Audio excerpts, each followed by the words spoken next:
Hello everyone, চলে এলাম corn soup recipe নিয়ে। স্ট্রিট ফুড শপ স্টাইলে কর্ন স্যুপটা আজকে আমি আপনাদের সাথে শেয়ার করব।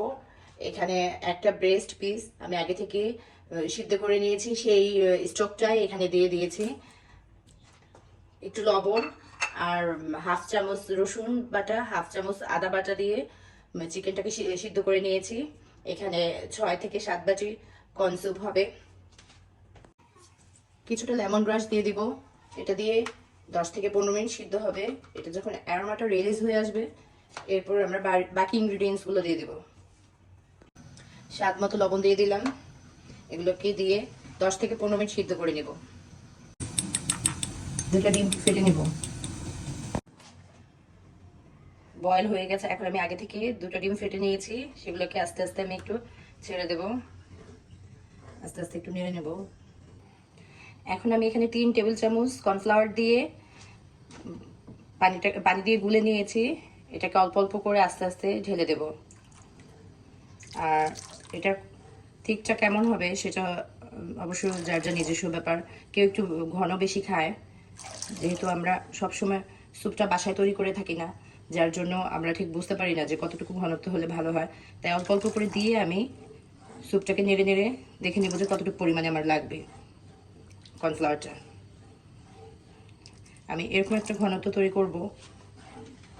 হয়ে গেছে। এখন আমি এখানে 1 চা চামচ পরিমাণ কালো গোলমরিচের গুঁড়া দিয়ে দেব। নেড়েচেড়ে একটু ভালোভাবে মিশিয়ে নেব। কর্ন স্যুপটি রেডি হয়ে গেল। এখন এখানে কাঁচামরিচ সস আর টমেটো কেচাপ দিয়ে পরিবেশন করে নেব। তো চাইলে এইভাবেই খুব সহজেই শপ স্টাইলের স্ট্রিট ফুড শপ স্টাইলে কর্ন স্যুপটি বাসায় তৈরি করে নিতে পারেন। রেস্টুরেন্টের এই কর্ন স্যুপটাকে সুস্বাদু করার জন্য আরেকটা সস আমি রেডি করে নিচ্ছি। 1 চা চামচ পরিমাণ কাঁচামরিচ দিয়ে দিয়েছি। 1 চা চামচ পরিমাণ চিনি দিয়ে দিলাম। 2 চা চামচ পরিমাণ হোয়াইট ভিনেগার যেটা সেটা দিয়ে দিলাম। আর 2 চা চামচ পরিমাণ নর্মাল পানি দিয়ে দিলাম। এটাকে রেখে দিলে কিছুক্ষণ হয়ে যাবে কাঁচামরিচের সস। আর এই সসটা কর্ন স্যুপের সাথে মিশিয়ে দেব, তাহলে সুস্বাদু একটা সস কর্ন স্যুপ হয়ে যাবে। আর সাথে টমেটো ক্যাচাপ সসটাও ইউজ করে নেব।